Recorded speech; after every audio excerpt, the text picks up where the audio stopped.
दो चर वाले रैखिक समीकरण के इस 5वें वीडियो में आपका पुनः स्वागत है। आज हम प्रश्नावली 3.3 के प्रश्नों को आगे हल करना जारी रखेंगे। देखिए उसका दूसरा प्रश्न, 2x प्लस 3y बराबर से 11 और 2x माइनस 4y बराबर से ऋण 24 को हल कीजिए और इसमें m का वह मान ज्ञात कीजिए जिसके लिए y बराबर से mx प्लस 3 हो। इस प्रश्न में हमें दो काम करनी है।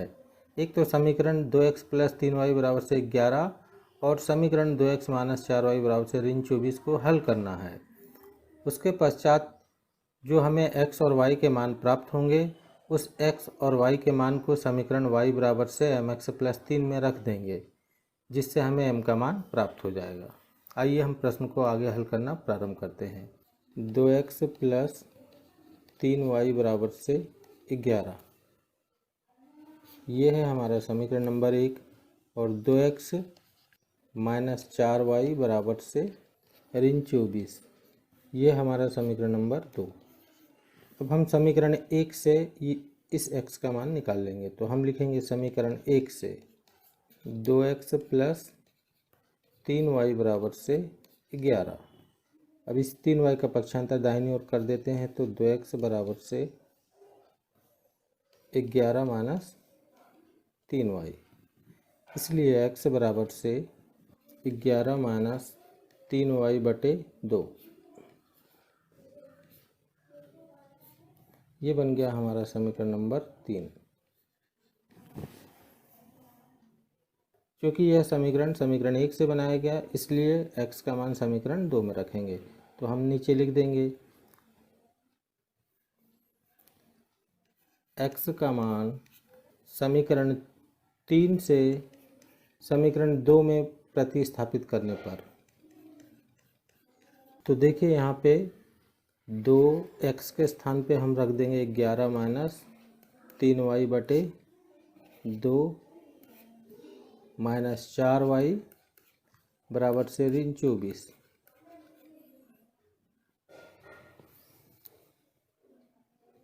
अब इस 2 से ये 2 कट जाएगा तो बचेगा हमारे पास 11 माइनस 3y माइनस 4y बराबर से ऋण 24। अब इन दोनों पदों को जोड़ लेंगे तो 11 माइनस 7y हो जाएगा, ऋण 3 और ऋण 4 ऋण 7 हो जाएगा और ऋण 24। अचर पद को एक और तथा चर पद को एक और कर लेंगे तो ऋण 7y बराबर से पहले से इधर ऋण 24 है और ये गया तो ऋण 11 हो जाएगा। तो ऋण 7y बराबर से इन दोनों को जोड़ देंगे तो ऋण 35 हो जाएगा, ऋण से ऋण कट जाएगा, इसलिए y बराबर से 35 बटे 7, 7 पचे 35। तो इस y का मान हमारा 5 प्राप्त हुआ। अब इस y का मान हम इस समीकरण 3 में रख देंगे। तो हम लिखेंगे y का मान समीकरण 3 में रखने पर x बराबर से 11 माइनस 3, y के जगह हम रख देंगे 5 बटे 2,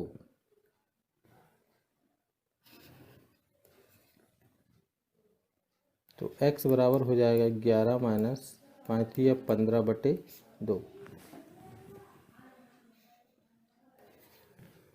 x बराबर से ये घट जाएगा तो ऋण 4 बचेगा बटे 2, इस 2 से 2 बार कट जाएगा तो x का मान निकल गया हमारा ऋण 2। अब हमें जो x और y के मान प्राप्त हुए हैं इस x और y के मान को समीकरण y बराबर से mx प्लस 3 में रख देंगे। तो हम लिख देंगे x और y का मान समीकरण y बराबर से mx प्लस 3 में रखने पर, देखिए y के जगह पे हम 5 रख देंगे, m है, x के जगह पे ऋण 2 रखेंगे और प्लस 3 है। अब अचर पद एक और कर लेंगे तो देखिए ये 5 है और ये 3 जाएगा तो ऋण 3 हो जाएगा, इधर ऋण 2m हो जाएगा, घटेगा तो हमारे पास 2 बचेगा और इधर ऋण 2m। इसको हम सीधा करके लिख लेते हैं ऋण 2m बराबर से 2। इसलिए m बराबर से 2/-2। तो ये कट जाएगा हमारा एक बार, तो m का मान निकलेगा -1। यही है हमारा उत्तर, m बराबर से -1। अब देखिए तीसरा प्रश्न, निम्न समस्याओं में रैखिक समीकरण युग्म बनाइए और उनके हल प्रतिस्थापन विधि द्वारा ज्ञात कीजिए। ये प्रश्न जो है दो चरों वाले रैखिक समीकरण का इबारती प्रश्न है। प्रत्येक प्रश्न में दो अज्ञात राशियां दी जाएगी जिसे हम x और y मानेंगे, तथा प्रत्येक समीकरण में दो शर्त अनिवार्य रूप से दिए जाएंगे। पहले शर्त लगाने पर हमारा पहला समीकरण बनता है तथा दूसरे शर्त लगाने पर दूसरा समीकरण बनता है। अब इन दोनों समीकरणों को हम प्रतिस्थापन विधि से हल करके उसके उत्तर प्राप्त करेंगे। आइए अब हम तीसरे का पहला प्रश्न देखते हैं। पहला प्रश्न कहता है कि दो संख्याओं का अंतर 26 है और एक संख्या दूसरी संख्या की 3 गुनी है, उन्हें ज्ञात कीजिए। तो देखिए हल। सबसे पहले हम बड़ी संख्या को x तथा छोटी संख्या को हम y मान लेंगे। तो माना बड़ी संख्या x तथा छोटी संख्या y है। अब हम शर्तों को लगाना प्रारंभ करते, तो लिखेंगे हम प्रथम शर्तानुसार। कहा जा रहा है कि दो संख्याओं का अंतर 26 है, अर्थात बड़ी संख्या में से छोटी संख्या घटा दे तो हमें 26 प्राप्त होगा, यानी कि x - y बराबर से 26। ये बन गया हमारा समीकरण नंबर 1। अब दूसरा शर्त लगाएंगे द्वितीय शर्तानुसार। दूसरे शर्त में कहा जा रहा है एक संख्या दूसरी संख्या की 3 गुनी है, अर्थात जो बड़ी संख्या जो x है छोटी संख्या y के 3 गुनी के बराबर है, यानी x बराबर से 3y। ये आपका बन गया समीकरण नंबर 2। अब इन दोनों समीकरणों को प्रतिस्थापन विधि से हल कर सकते हैं। देखिए समीकरण 2 से x का मान समीकरण 1 में रख देंगे। तो हम लिखेंगे समीकरण 2 से x का मान समीकरण 1 में प्रतिस्थापित करने पर, देखिए समीकरण 1 जो है x के स्थान पे हम रख देंगे 3y। तो 3y ऋण y बराबर से 26, घटेगा तो बचेगा 2y बराबर से 26। इसीलिए y बराबर से 26/2। ये 2 से 26 को हम 13 बार काट देंगे, तो y का मान हमारा निकल गया 13, अर्थात छोटी संख्या हमारा 13 है। अब इस y का मान समीकरण 2 में रखेंगे। y का मान समीकरण 2 में रखने पर, तो देखिए x बराबर से 3 और y की जगह हम रख देंगे 13। तो x बराबर से 13 तिया 39। अब हम उत्तर लिख देंगे। अतः संख्याएं 13 और 39 है। ये है आपका उत्तर। अब देखिए दूसरे प्रश्न को। यह एक बहुत ही इम्पोर्टेंट क्वेश्चन है, इसको आप लोग अच्छे से समझें। दो संपूरक कोणों में बड़ा कोण छोटे कोण से 18 डिग्री अधिक है, उन्हें ज्ञात कीजिए। अब सबसे पहले आप संपूरक कोण का बेसिक समझिए।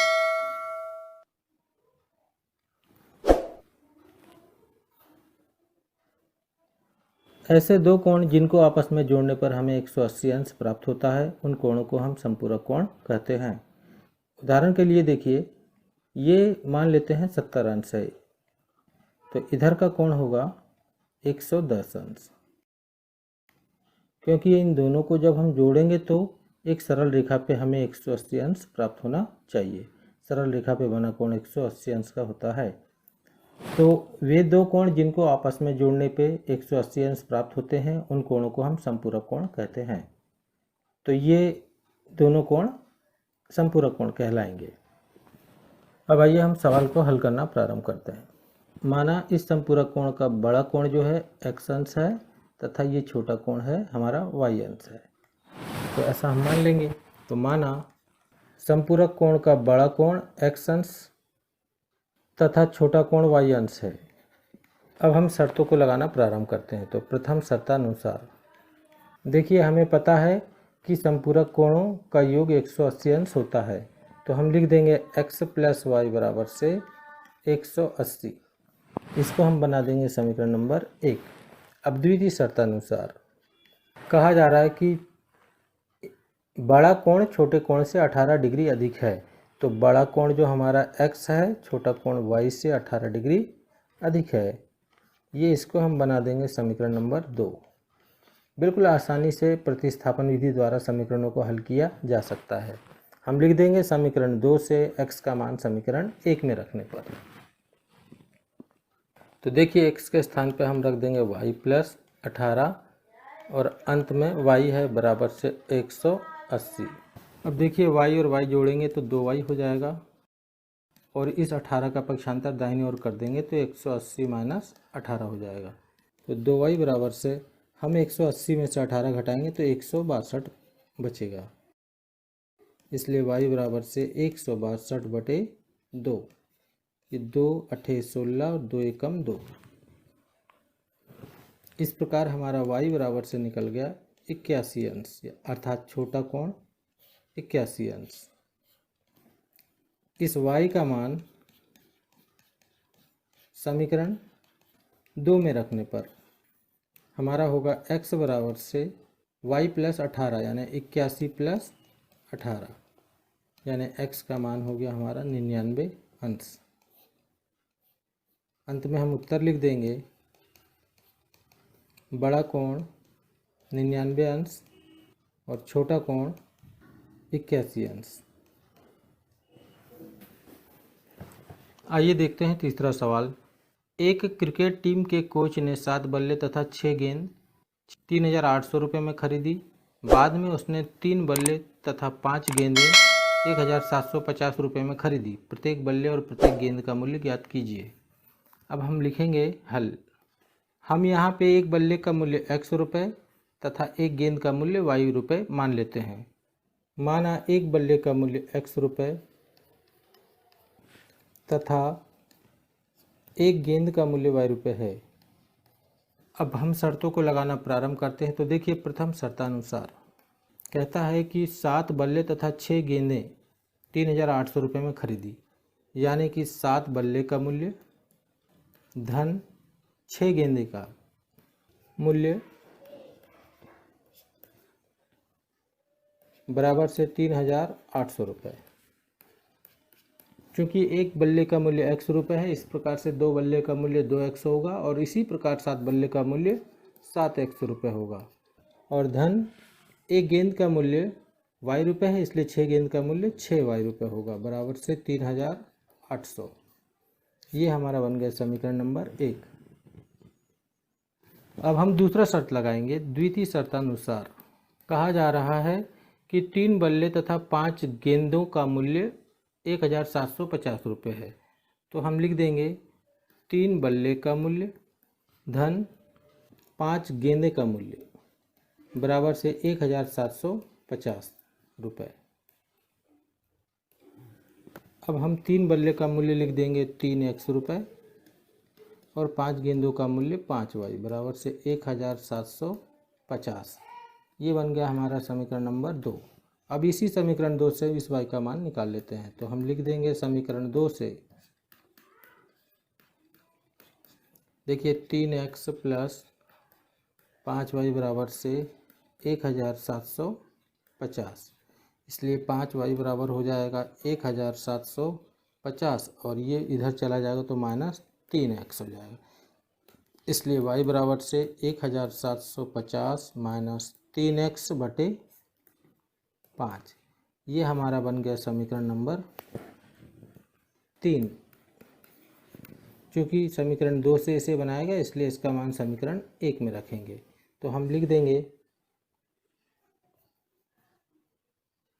समीकरण 3 से y का मान समीकरण 1 में प्रतिस्थापित करने पर देखिए समीकरण 1 है 7x प्लस 6y बराबर से 3,800। तो 7x प्लस 6 और y के स्थान पर हम लिख देंगे 1,750 माइनस 3x बटे 5 बराबर से 3,800। यहाँ बटे कुछ नहीं तो हम 1 लिख देंगे। इधर बाएं पक्ष का हम एलसीएम ले लेंगे तो 5 एकम 5, 7 पचे 35x प्लस 1 का गुणा 6 से होगा तो 6 ही रह जाएगा और कोष्टक में 1,750 50 माइनस 3x बराबर से 3800। अब देखिए हम इस 6 का गुणा अंदर करेंगे तो 35x प्लस 6 शून्य शून्य 6 पंचे 30 6 सत्ते 42 और 3 45 6 कम 6 4 10 10,500 और 6 का गुणा ऋण 3 से करेंगे तो ऋण 6 तिया 18x और इधर 3800 पहले से था और इस 5 का तिर्या गुणा हम इधर कर देंगे तो गुणित 5।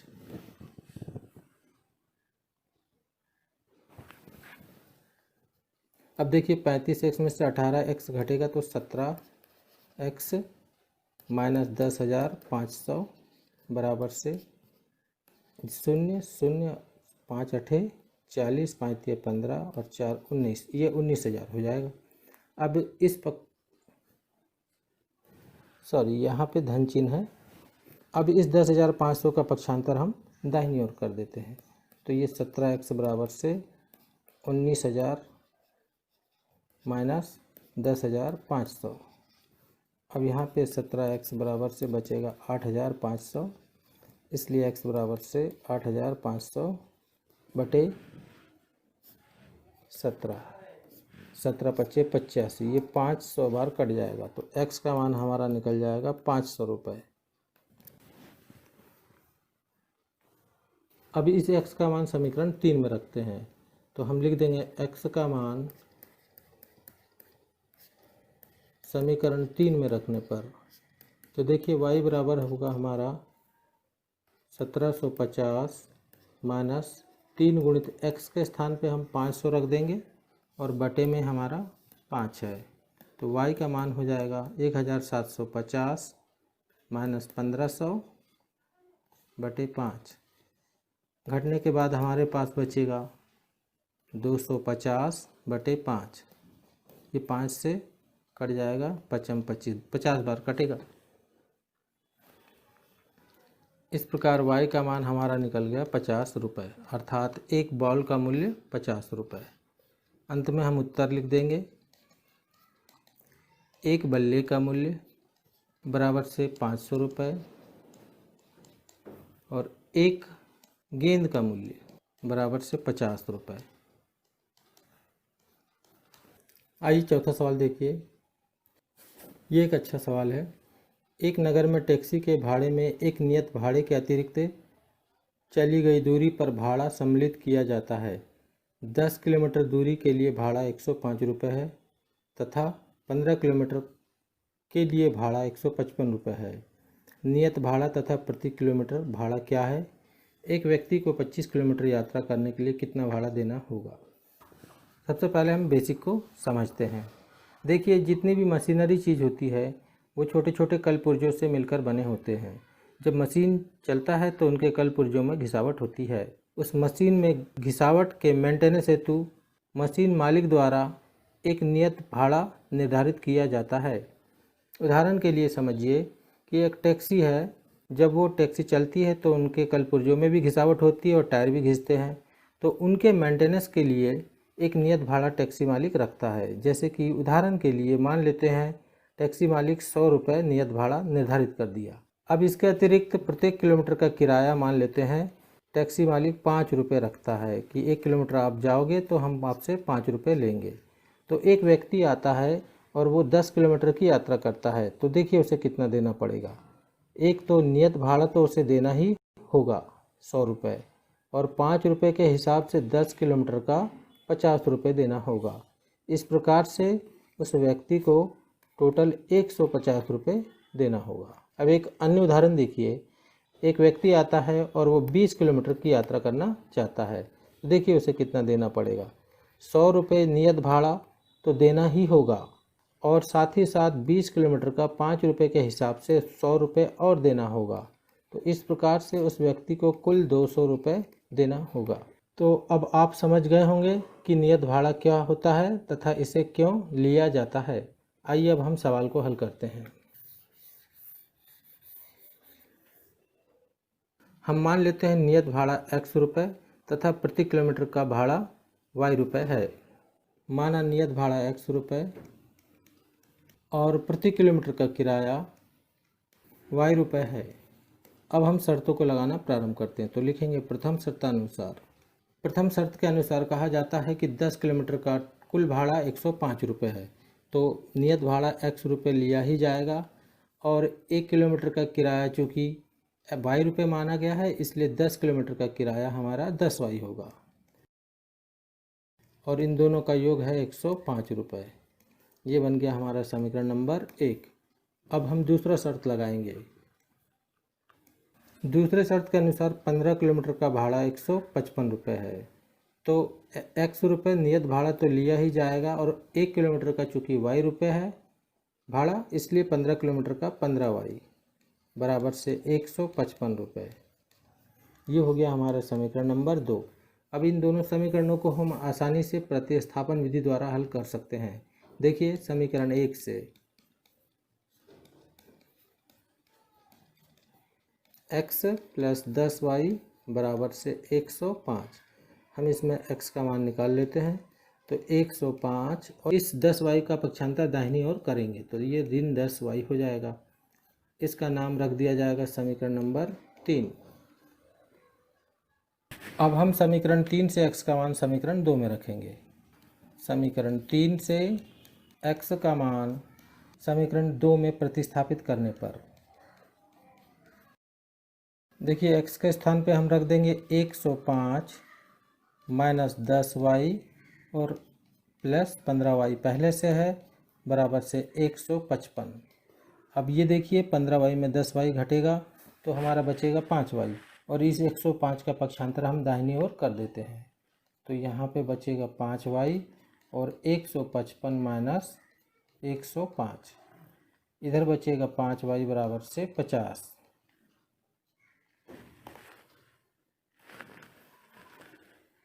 इसीलिए y बराबर से 50/5, ये निकल गया 10 रुपये। तो y का मान निकल गया 10 रुपये, अर्थात प्रति किलोमीटर का किराया हमारा है 10 रुपये। अब इस y का मान हम समीकरण 3 में रखते हैं। तो y का मान समीकरण 3 में रखने पर तो देखिए x बराबर से 105 माइनस 10y, x बराबर से 105 माइनस 10 और y का स्थान पर रख देंगे 10। तो x बराबर हो जाएगा 105 माइनस 100, अर्थात x बराबर से 5 रुपये। यानी हमारा नियत भाड़ा 5 रुपये और प्रति किलोमीटर का किराया 10 रुपये हुआ। अब आगे पूछा जाता है कि 25 किलोमीटर जाने का कितना किराया देना होगा। तो इसीलिए 25 किलोमीटर का किराया बराबर से ये नियत भाड़ा 100 रुपये लगेगा ही लगेगा और 25y, तो x के स्थान पे हम 5 रखेंगे और 25 गुणित y के स्थान पे हम 10 रख देंगे। तो 5 प्लस 250, यानी हमें 255 रुपये देना होगा। तो उत्तर हम लिख देंगे 255 रुपये।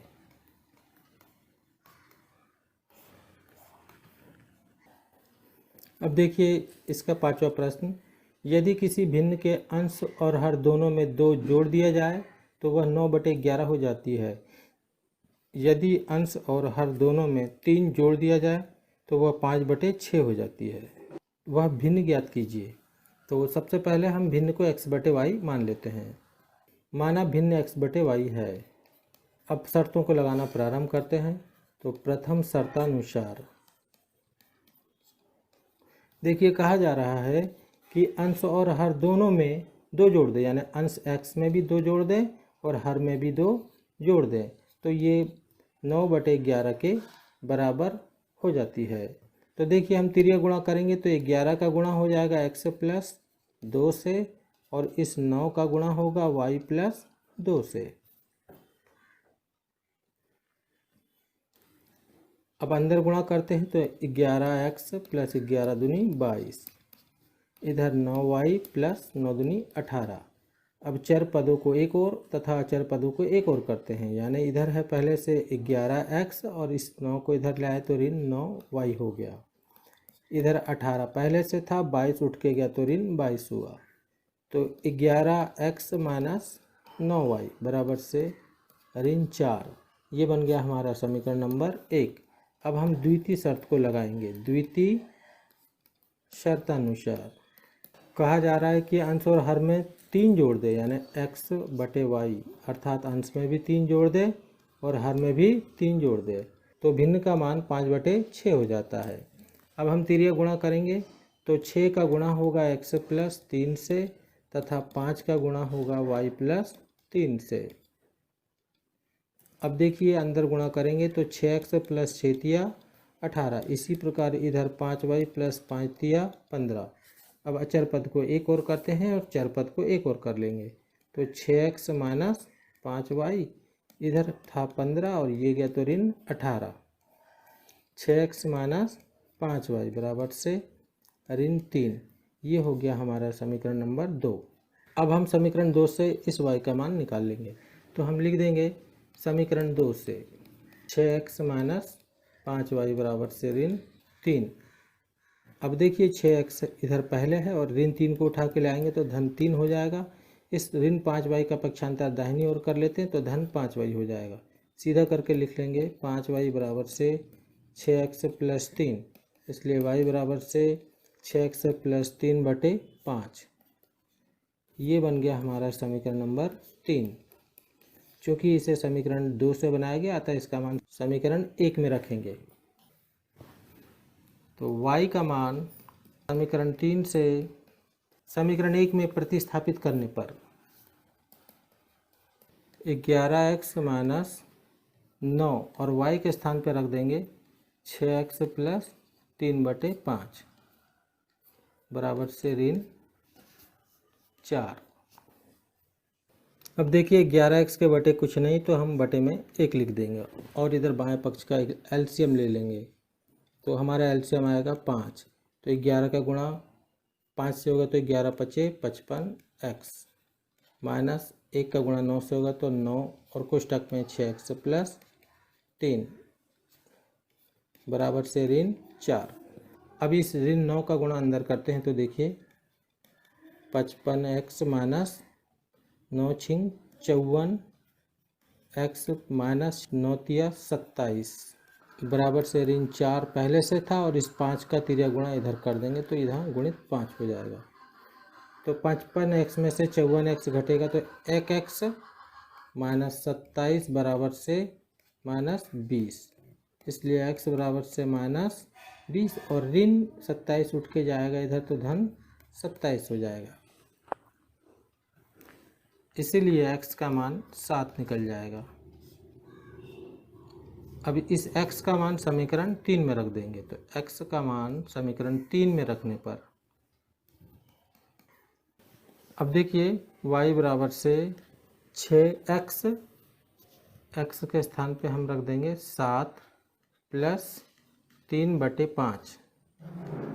तो देखिए y का मान 7 छिंग 42 प्लस 3 बटे 5 अर्थात y बराबर से 45 बटे 5। ये 5 से 9 बार कट जाएगा तो y का मान हमारा निकल गया 9। भिन्न जो होगा